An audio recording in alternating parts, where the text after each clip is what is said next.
Someone once said Tokyo is the city that gets destroyed the most in films and anime.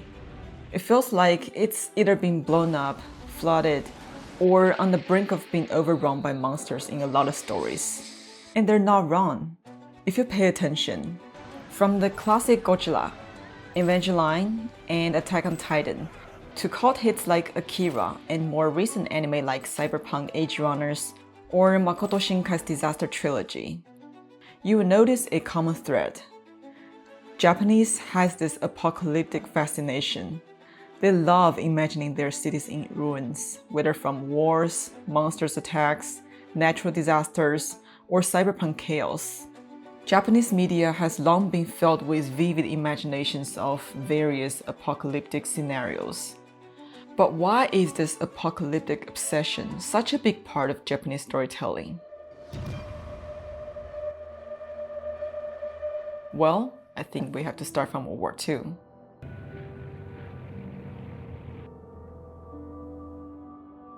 In case you forgot, this footage you're seeing is the atomic bomb drop in Hiroshima in 1945. Along with the bomb drop in Nagasaki, the devastation of these two cities during World War II have completely changed the course of war history and left a profound mark on Japan's collective psyche. Remember, these are the only instances where nuclear weapons have actually been used in war, and the trauma from that experience has completely shaped Japanese culture for generations.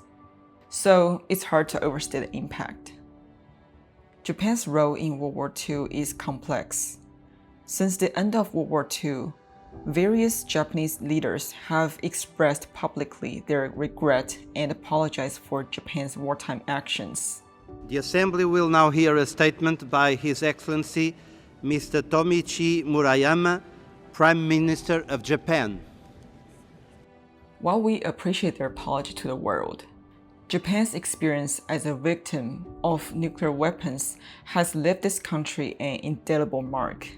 It's a national trauma that keeps resurfacing in Japanese art, literature, and cinema. Funny enough, I was playing Oppenheimer in the background when I wrote the script for this video, and this line by Cillian Murphy, "Now I become the death, the destroyer of the world," really hit me. Now I am become death, the destroyer of worlds.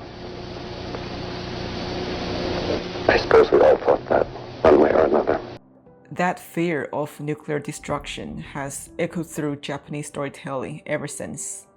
After Japan's surrender, the American occupation didn't allow any public criticism of the bombings. So instead, these feelings of anger and fear channeled into art and movies. And that's where Godzilla, or I should say Godzilla, comes in.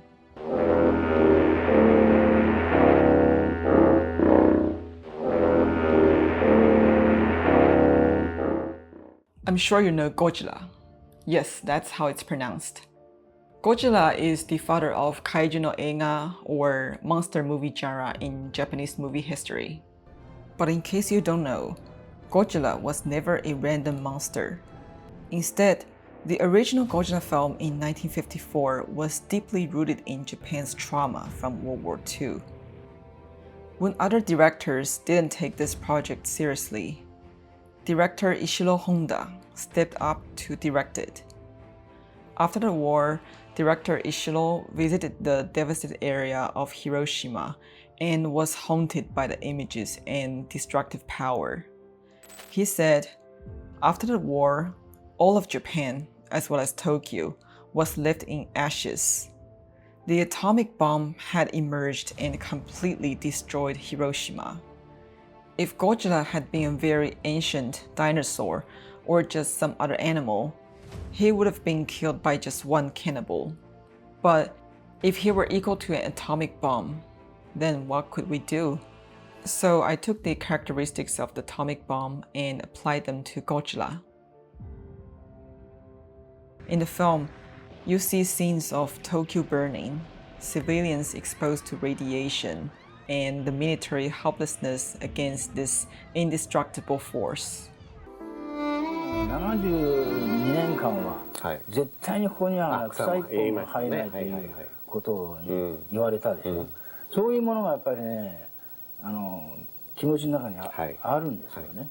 そうするとその原爆というものに関する憎しみみたいなものっていうか、これもの作ってこんなものを次から次へだったらえれいことじゃないかという、そういう気持ちがいわゆるね、演出家としてね、ゴジラにを動かすのに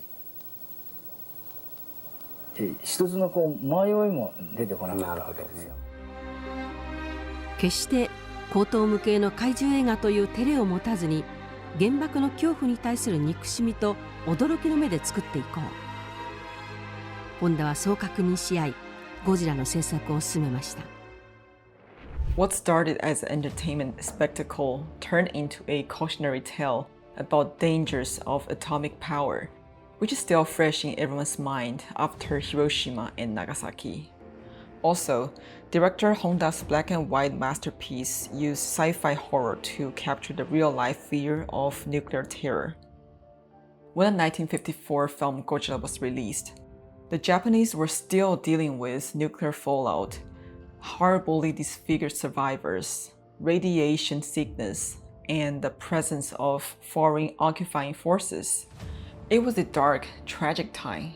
But because of Godzilla, it single-handedly created the monster movie genre, and it went on to inspire later works like Evangelion, Attack on Titan, and even Ultraman, which we grew up watching.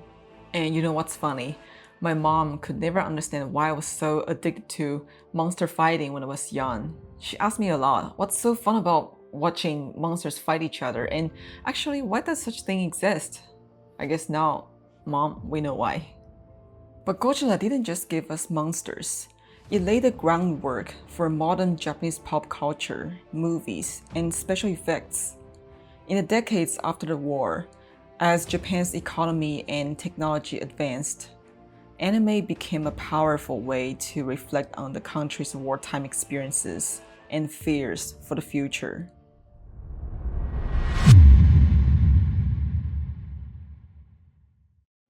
And now, what happened to Japan after World War II? Well, with strong government intervention, smart industrial strategies and all that, and some serious backing from the US, Japan, from the ruins of war, transformed itself into an economic powerhouse, becoming the second largest economy in the world by the 1980s. Tokyo, in particular, grew into a sprawling, hyper-urbanized metropolis, just like the Tokyo we see today. But back then, beneath the consumerism and glamour, its student demonstrations, bikers, political movements, gangsters, and homeless people. These were the raw realities that director Katsuhiro Otomo observed and left a profound mark on his work later, Akira. Otomo was born in 1954, almost a decade after the end of World War II. In 1982, when he released the first of the iconic manga comics which Akira is adapted from, like much of the world, Japan was living under the constant threat of another nuclear war between the US and the Soviet Union. It was the height of the Cold War, and he was inspired by what he saw in the chaotic 1970s, and set Akira against the backdrop of a post-apocalyptic New Tokyo to reveal the true fear of human and social instability in this world. In this post-apocalyptic world, New Tokyo is a highly modern and technology-driven megacity, but it's also rotten, rife with poverty, inequality, violence, and corruption. This world is haunted by the fear of potential apocalyptic destruction and scientific experimentation. Akira is Otomo's way of calling on Japan and the world to learn from World War II and to be wary of the danger of pursuing power through unchecked science or technology. But it wasn't just Akira. The Cold War also gave birth to series like Astron Boy and Tetsujin 28. Both anime combine futuristic themes with concerns about technology and war. Fun fact is that Akira was actually inspired by Tetsutin 28 and it ended up gaining huge fame overseas. Akira is also one of the most influential works that inspired the cyberpunk genre. The imagery of sprawling megacities filled with neon signs, skyscrapers, and bustling crowds. It's a mix of strikingly contrasting aesthetics and a depressing post-apocalyptic vibe. It can be traced back to the real-life urban environments of Japan history.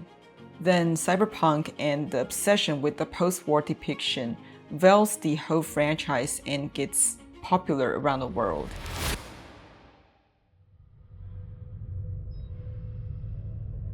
I once read that Japan was involved in so many wars because it is an island country with insufficient natural resources and a harsh geographic environment.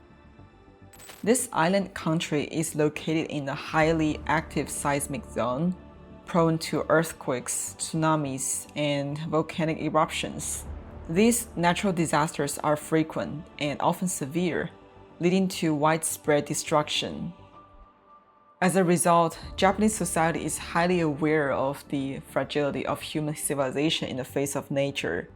Even in the recent decade, you'll notice that so many Japanese films and anime are inspired by natural disasters. Makoto Shinkai, you may not know his name, but you definitely know your name. A little pun there. His disaster trilogy, Your Name, Weathering With You, and Suzume.